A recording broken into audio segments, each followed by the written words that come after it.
All right, so this video is on the Protestant doctrine of justification as it developed in Luther's early thought and through the colloquial Regensburg in the early 1540s.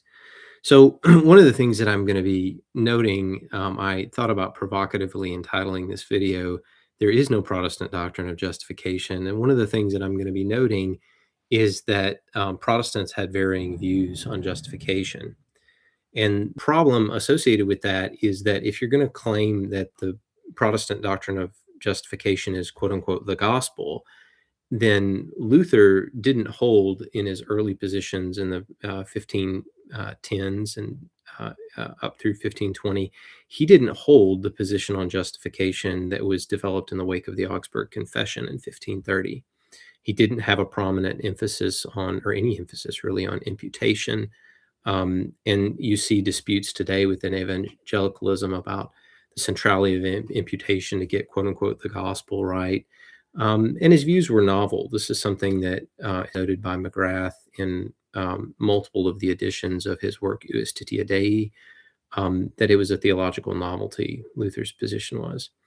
So what I'm going to be talking about is how the varying Protestant positions on justification developed, the central focus that developed on imputation, and to give people a little bit of a background on that development. And I'm going to do that in three parts. The first thing I'm going to focus on is Luther's development. The first thing I'm going to focus on is actually some of the background that set the stage. This will be brief, but I'll talk about some of the background that set the stage for the Reformation. And then the second thing is I'll talk about Luther's early development. The third thing I'll focus on is the increased emphasis on imputation, Melanchton's influence on that. And then I'll talk actually on a fourth thing briefly. I'll talk about the colloquy of Regensburg and the effort at reconciliation that occurred there. So the first thing I'll talk about briefly is just the background that set the stage for the Reformation. There was a lot of kindling laid and really gasoline in place where someone, especially someone as provocative as Luther, was able to accomplish basically a complete overhaul of European societies and religious structures through the Reformation. And some of the background for that, there are a couple of things that I'll mention. One is conciliarism. It'd be interesting to do an entire video on this, but I'll just kind of sketch some of the background. There was in the 1300s, for about 70 years, there was an occasion where it wasn't clear who the Pope was. Or there was an occasion referred to as the Great Western Schism where it wasn't clear who the Pope was. Another thing that occurred during this period was that contributed to the confusion was the papacy was moved to Avignon for a time. And this caused a lot of confusion in the church. There was a period where there were multiple popes, and it wasn't clear to many Catholics who the correct pope was. And the Council of Constance was held in this context. And one of the things that developed out of this was something called conciliarism, and it's the idea that a council has greater authority than a pope. And you have to make nuances here. This is where a video on conciliarism would be helpful. Are we talking about the council without the pope, or a council that's worked in conjunction with the pope, that's a previous pope being binding on a current pope? Are we talking about practices, or and where that could change? That refers to something called positive law. Or are we talking about doctrine? No one in the history of the church, no theologian would have said, well, a pope could start teaching that there's not a Trinity or that there are not two natures in Christ. So no papalist held that the Pope had the authority to reject dogmatic teachings of the church, or anything that is, or to accept something that has been anathematized or rejected by a church council. So that wasn't the discussion. The discussion required some nuance, and Cardinal Cajetan contributed to this in writing on a couple of occasions on the comparison between the authority of the council and a pope. And this was also addressed at Lateran V, which was a council before the Council of Trent.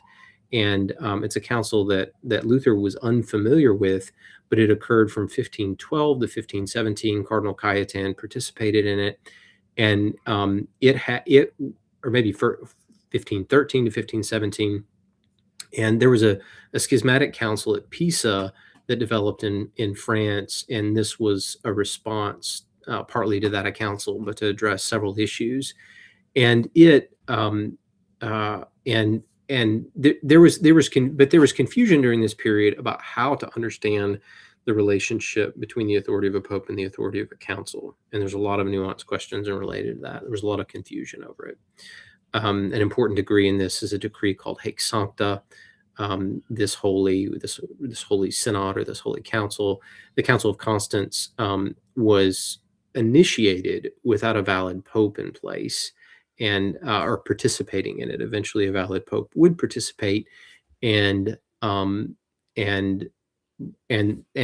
of the popes, both the false popes and the true pope, stepped down from their purported office and his real office, so that a new pope could be elected.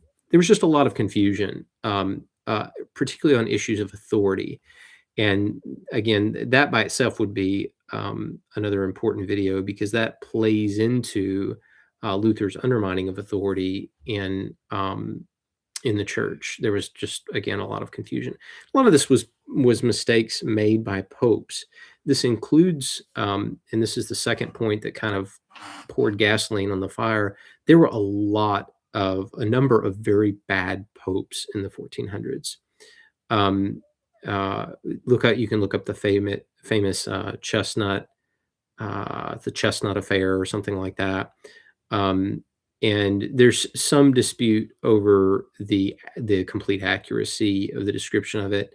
I don't doubt that what's described there is true, but it describes just the corruption. Several of the popes had children. They're taking vows of celibacy, and this was not the case in the early church. In the first several hundred years, these popes were very holy men, many of whom died for the gospel. But we're at a different time in the 1400s and the 1500s. During that time from 1400 to 1600, there's only one pope that has been canonized or declared a saint, and that's Pope Pius V, who was an early pope after the Council of Trent, around 1560s. So this was a period where there was a lot of corruption. There was a lot of things to validly complain about or be concerned about for Catholics, and this set the stage for Martin Luther coming onto the scene. Just a little bit of background on that. In terms of Martin Luther and his development, Luther, his early training. I'm doing some of this from memory, and those of you that know the details of the chronology and some of these points, feel free to comment in there and make corrections. But I believe his father is wanting him to train to be a lawyer. There were three main things that people would often train for in the university, and they had an initial basic program that was the same, but then they might train to be a lawyer, a doctor, or a spiritual doctor, a theologian. So I believe his father wanted him to train to be a lawyer, and of course that would allow for political influence. But he ended up becoming an Augustinian monk. The story about him in the storm is well known. He was afraid that he was going to be killed in this storm, and he made a vow. He asked for help, and then made a vow that he would become a monk. And so he became an Augustinian monk, the OSA, the Order of St. Augustine. And the head of that order was named Johannes von Staupitz. And von Staupitz was like a spiritual father to Luther, and he plays an important role in Luther's development. So he enters into this order. He also goes through training, schooling at Erfurt. He's trained at Erfurt, and there were two levels. You could become a magister, and then he later trained to become a doctor of theology. That's something. There was an intermission where he wasn't in schooling, and then he went on to do that. But important in his development is, as I mentioned in another video, is the figures like Trutfetter, and others there at Erfurt who were influenced by medieval nominalism, and that influenced Luther's thought. As I mentioned before, that he rejected the certain proponents of the Via Moderna, their account of justification. Because he rejected that doesn't mean that he rejected nominalism in its entirety. I'll mention on that point, what he rejected was the idea that there was this saying that if you do what is in you, God will not deny grace to the one who does what is in him. And this was the idea of something referred to as congruous merit. There is congruous merit and condign merit. I'll distinguish the two. Merit would be something by which you are somehow owed a reward. This sort of language is in Scripture. It talks about in the Gospels about receiving a reward. But Luther was concerned about perceived Pelagianism within that, the idea that you earn something and that God owes you something. And there's validity to his concerns. With the right nuances, later figures like Domingo de Soto, writing after the Council of Trent, said the idea of congruous merit is not inherently Pelagian.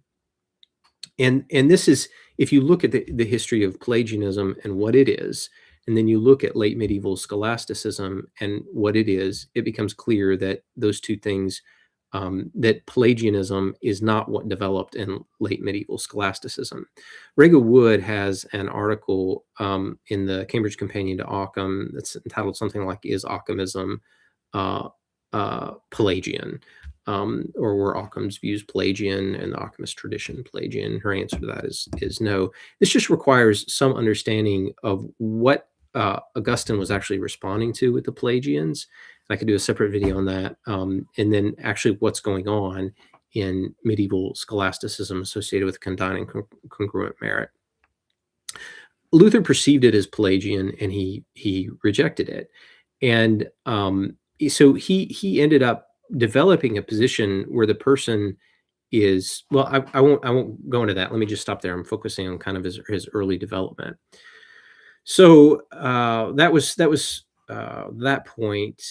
Some key significant things in his development was actually reading Augustine, and that actually caused him to reject, his reading of Augustine is what caused him to reject the perceived Pelagian tendencies within his nominalist forebears, their position on doing what is, that God will not deny grace to the one who does what is within him.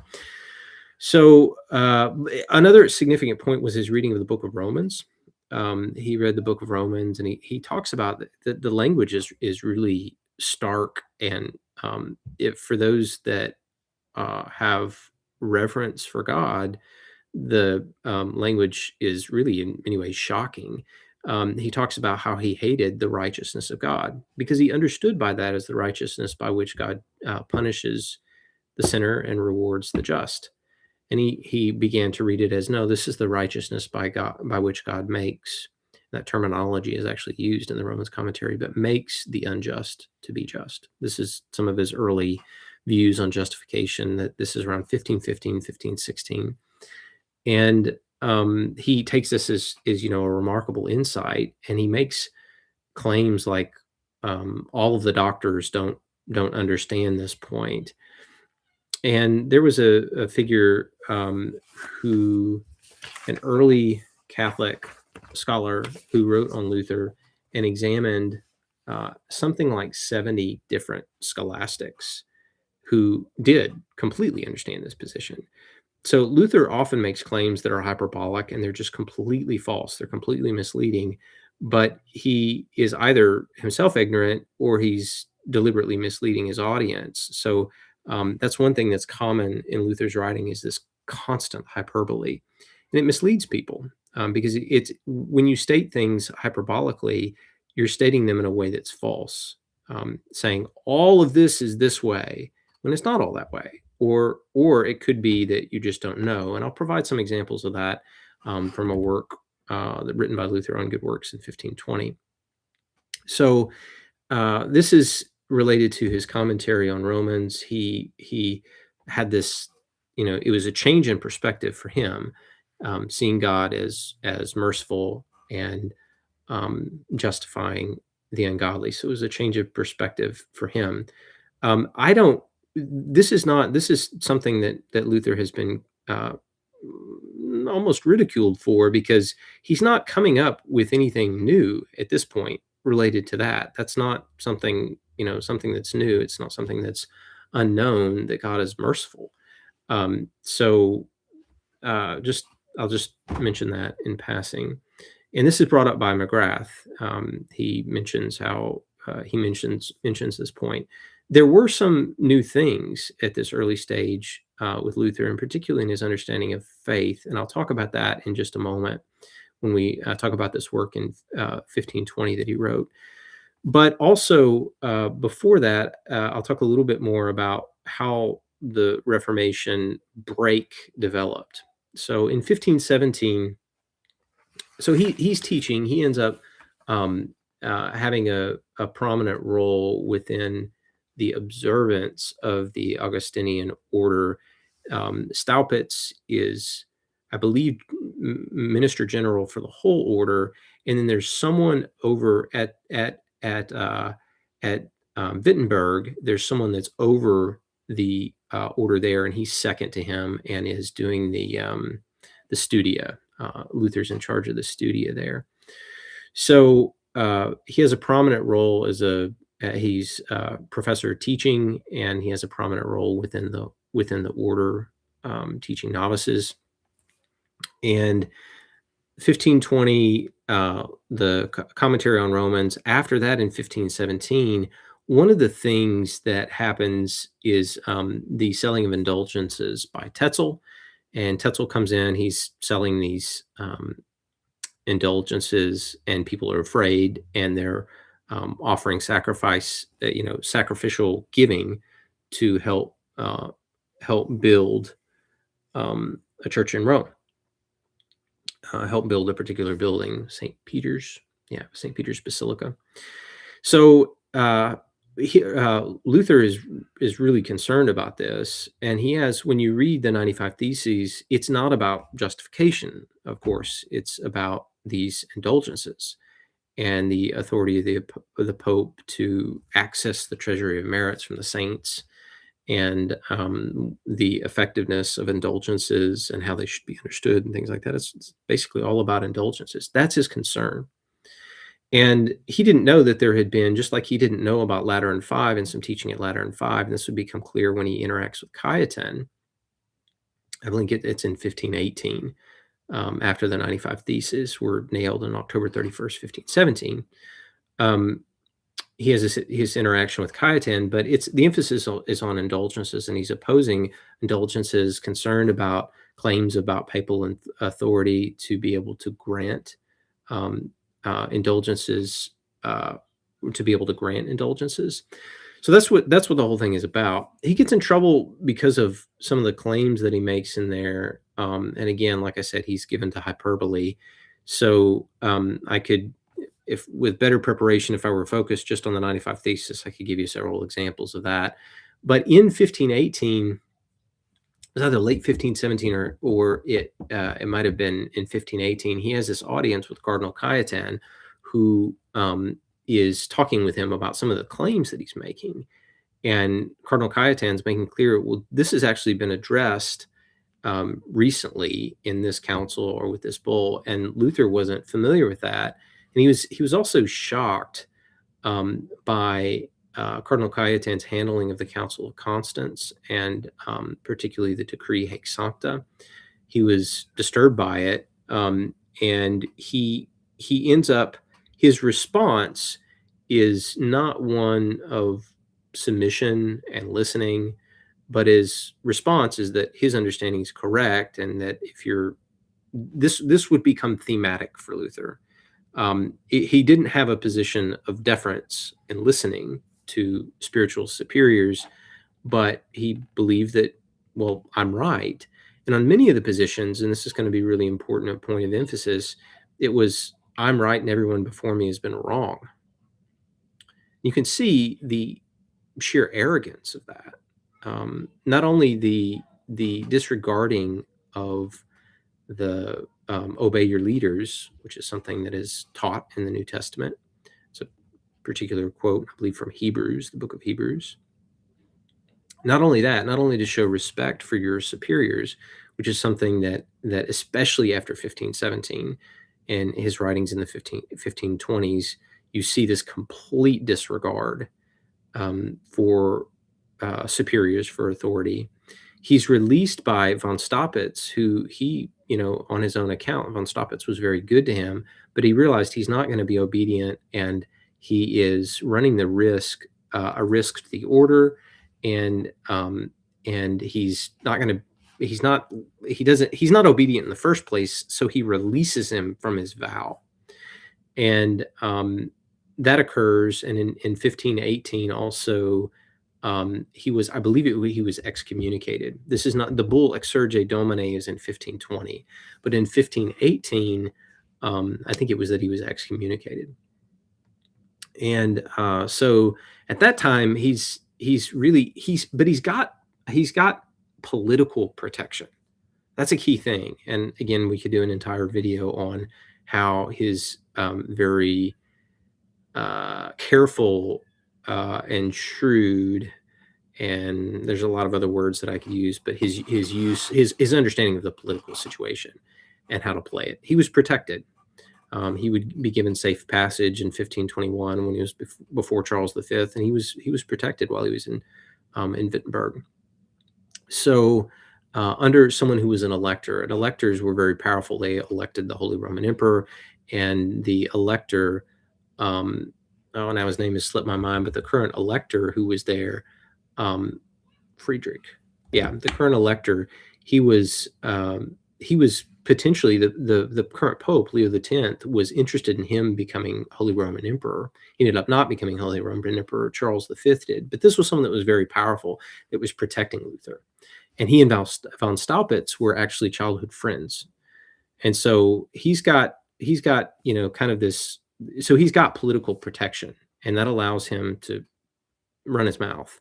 And that's what he did. He ran his mouth, and he did that. In doing that, he was able to play on this corruption that was obvious. There were lots of Boccaccio and other Renaissance writers that were making fun of the corruption within among cardinals, among priests, among bishops. There was major problems, and he was able to play on that to kind of create a sense of bitterness against legitimate authorities, and to get people to revolt and to undermine that. So that's what happened. And by 1520, he wrote. 1520 was a very productive year for Martin Luther. One of the works he wrote was this treatise on good works. This is a great. This is contained in a single edition with Timothy Wingert, I believe it's how it's pronounced. But it's also in single smaller study editions like this, the works that his early works, but this is one of them, the treatise on good works. One of the things that's significant on Luther's account of justification, again, in his early thought before this period, before 1520, his view of the righteousness of God, there's not anything that's like a radical insight there that's not found in the tradition. So there's certainly not justification for him to say, well, I reject all authority. But the idea that he's the first one to understand the righteousness of God is that's not true. It's laughable. It's not really to understand that God is merciful, for example. How you read the righteousness of God in Romans 1:17, I think that original reading, that God rewards the just and punishes the wicked in the final judgment, that's correct. But then in the new covenant, he also is able to, he brings about the conversion through his grace, brings about the conversion of the sinner. So all three of those things can actually be held together. So 1520, he writes this work, Treatise on Good Works.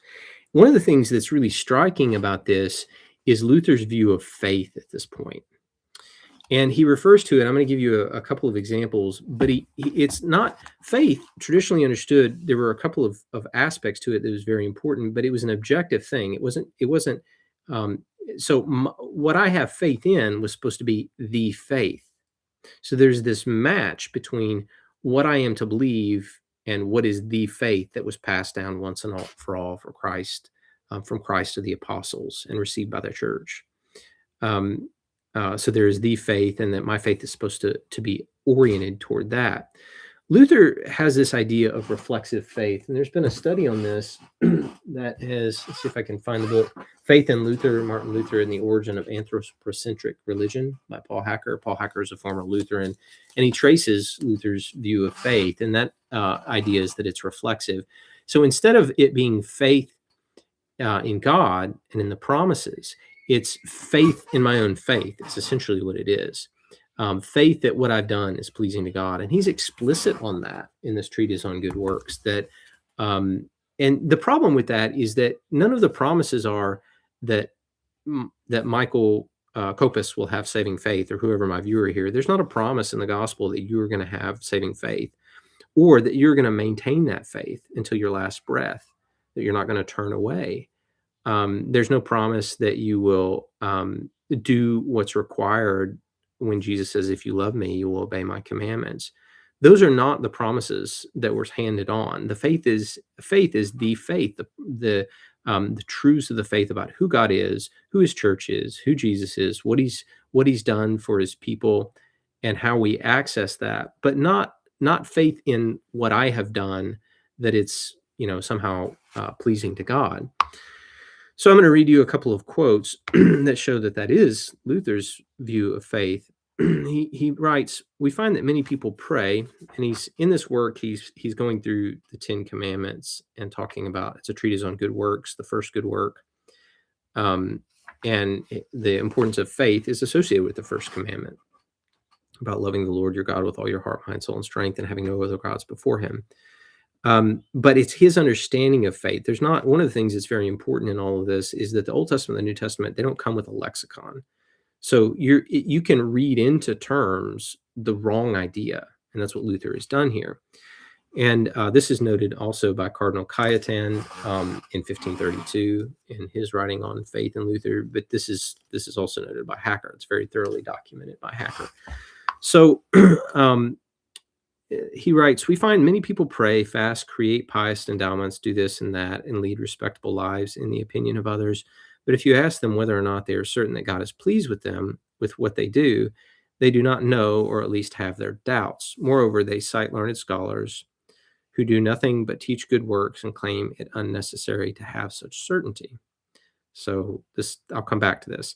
See here, all these good works are performed apart from faith. So he sees faith, he ties it with certainty to knowing that, quote, God is pleased with what they do. Well, that's not a promise of the gospel. It's not a promise of the gospel that what I do is going to be pleasing to God. That's not a part of the content of the faith. So he's making certainty that what I'm doing is right. And you see this in Luther's own life. He's 1,000% confident when he's 1,000% wrong, and it's demonstrably wrong. Lots of his hyperbolic claims are just so laughable. If you've read medieval scholasticism, it's demonstrably false. But he's got 1,000% confidence that he's right. And it's hard to do something with that. It's very hard to do something with that. And I'll note that in just a moment with Pope Leo and his response, Exsurge Domine. He has this view of faith. He talks about, for our clothing always to be white means that without distinction, all our works are good, no matter what we call them. To be white, to be pure. Our works are pure. They are white when I am certain and believe that they please God. So I'm certain that what I'm doing is pleasing to God, and that makes it pleasing to God. That sort of suggestion is insane. It's not something that's a part of the tradition. He makes another claim, does the same thing. This is all within a few pages, but he does this throughout. They do not doubt that God approves everything they do. Faith alone, I'm going to read the whole sentence. Faith alone, however, validates all of the works and makes them acceptable and worthy, as long as the doers trust God and do not doubt that God approves everything they do. Same thing. This is problematic. It's not a part of the faith that God is going to approve everything you do. You're supposed to measure it against an objective standard. And this is why Hacker has entitled this book, Faith in Luther, Martin Luther, and the Origin of Anthropocentric Religion. So that's kind of a cap on some of Luther's early development and the righteousness of God, how there's not, there's some things that are new for Luther there. It was a discovery for him, but it's not something that's been outside of the tradition, that God is merciful and he justifies the ungodly. Alexander of Hales uses the very language of God justifying the ungodly. It's Paul's language. But his view of faith, that's something that is radically different. And again, that's reflected in this Treatise of Good Works written in 1520. By this time, he's already been condemned. He would go in 1521, he would appear before Charles V. This is where he is the famous, I stand on the word of God, and my conscience is bound to the word of God, I can do no other. What is really going on there, and this is, once you recognize this, you see it again and again and again, is that he is standing on his interpretation of things when that interpretation stands against how Scripture has been interpreted for 1,500 years in some cases, with some of the things that he introduced. For example, his view of faith. But another thing is the emphasis on imputation, and this allows us to transition on the focus on imputation. One of the things that's noted by Alistair McGrath in his fourth volume now, Via Stitia Dei, History of the Christian Doctrine of Justification, is that one of the things that he notes is that Luther's early thought, he sees it, and this is in line with Jensen and others, he sees it as more participationist, maybe Neoplatonic, but this doesn't seem to be his later view after the emphasis on imputation. Whether that is his early view or not is not clear to me. But one thing that it is clear is that there became, in the wake of the influence of Melanchton, there became an emphasis on imputation that became a distinctive feature of Melanchton and Luther's position on justification. There were differences in their position. There were differences in their views, and this has been explored. There's a good article in here by Mark Seafried, What's at Stake in the Current Debate, Justification, and there's disputes over justification with evangelicalism. What is the Protestant doctrine? And McGrath asks, is there a Reformation doctrine of justification, on page 187 of his fourth edition of this volume? And the answer to that is no. No. If you know the history and you know the development, you know the positions of Bucer, Bullinger, Calvin, Luther, and Melanchthon, there's not a single doctrine. There's not. The Augsburg Confession has had an emphasis on imputation. This is from Romans 4.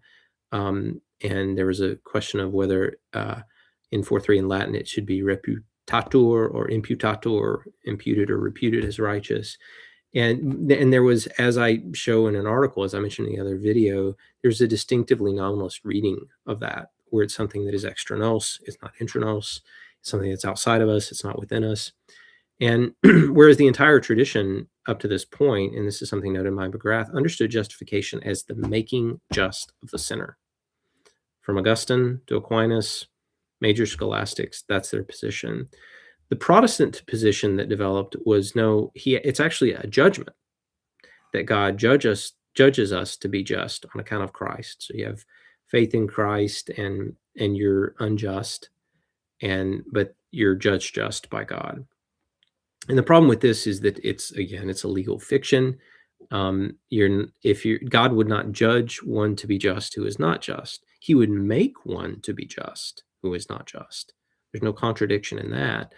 But it's a contradiction to say God, who knows all things, says something that is false, has in his mind something that's false, that you're judged to be just when you're not. But that's the position that develops associated with imputation, is that you're judged to be just. And Melanchthon's influential on this, the development of this within the Augsburg Confession and the wake of that and the reception. And you see it in Luther's 1535 Galatians commentary. It is emphasized there that it's extrinsic, that it's in Christ, and that it's not in us, that it's not a work done within us. And there begins to be, after 1530, this break between justification and sanctification. Well, those distinctions, this breaking of these two things and saying that they're separate things, that's an innovation of the 1530s by Protestants. Something that was innovated, that was made up by them. There's nothing in the tradition that makes these sort of distinctions. There's nothing in the tradition about imputation. It's something that Protestants made up. The early Luther, 1510s, doesn't have this developed account of imputation. So he's already been condemned and has developed this rebellious disposition toward his superiors, and eventually becomes an outlaw in the empire, but is still protected by Frederick of Saxony, Frederick the Wise. He's still protected, and he's got this. But his early view wasn't the later view. So did the Reformation insight? Was the gospel discovered after the writing of the Augsburg Confession? And what about figures like Bucher? He didn't. He had a strong emphasis on justification as having being participatory, and he didn't have this. All of the reformers didn't have this prominent emphasis on imputation. Early Luther didn't. Early Zwingli didn't.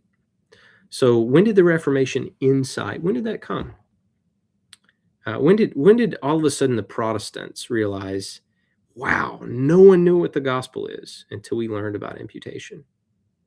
There's some questions, if you're Protestant, to think about. So that's a little bit about the history and the emphasis on imputation. One other thing I'll mention is there was efforts to try to reconcile the two positions in something called the Colloquy at Regensburg. Anthony Lane has written a monograph on this in the past 5 or 6 years. That's the definitive treatment on the topic, although other publications, important work is still being done on it. And basically, there was an effort to bring together the Catholic emphasis on justification being God bringing about renewal within the person, and this newly developed Protestant view that God imputes us as righteous. And the idea was that, well, there is renewal within the person, but it's not enough. So in the final judgment, God looks to Christ, and Christ makes up for the difference. That's a very crude summary. So for those of you that have studied this in detail, have closely studied Lane's work, feel free to make the nuances and help me out, and I'll just say thank you. So that's the general idea, is that what they were trying to do was to reconcile the two positions. The participants were on one side, Contarini. Contarini actually supervised, but there was Eck was a participant, and Groper was a participant on the Catholic side. He's regarded as kind of the author by some. Lane, I think, regards him this way, as the author of Duplex Justitia, Double Justice. And then on the Protestant side, Melanchton and Bucher were participants, and then Calvin was there, but he was not a participant. He sat there quietly. Well, in the wake of it, how was this doctrine received? Well, I'm going to do a separate video on the Council of Trent and the Catholic view of justification. It was rejected on the Catholic side for a lot of really, really good reason that I'll explain in another video. But it was on the Protestant side, Calvin referred to it as the substance of true doctrine. You got this participatory element and then this imputation element. And Luther referred to it as a patchwork, all-embracing. And what he means by that is that it's incoherent. It's just, you're just patching things together. And so Luther rejected it and Calvin accepted it. So who's right on justification? Who has the gospel? Calvin or Luther? Which one has it right? And it was Melanchthon who was participating in it. He was commanded, directed by Luther to not depart from the Augsburg Confession, and he was quiet. He was not an enthusiastic participant, and then Luther ends up rejecting it. So there's not a single Protestant view of justification. There are a wide range of Protestant positions. The only thing that unites them is rejecting the authority of the Catholic Church. It's the only thing that unites them. Because there's not a single teaching authority within Protestantism. You have someone like Horton, who's, if he doesn't profess the Westminster Confession, he doesn't keep his job. And you've got people that are Lutherans like Jordan Cooper, and then people that are Baptist like Gavin Hortland. And they don't have a common authority structure or confession. So again, that's a little bit of a sketch of the development of the Protestants on justification and the varying Protestant positions on justification, showing that there is no single Protestant teaching on justification. I hope you enjoyed this video. If you did, please subscribe, like the video, subscribe to the channel. I'd love to. And then we'll have another video on Catholics on justification. Thank you.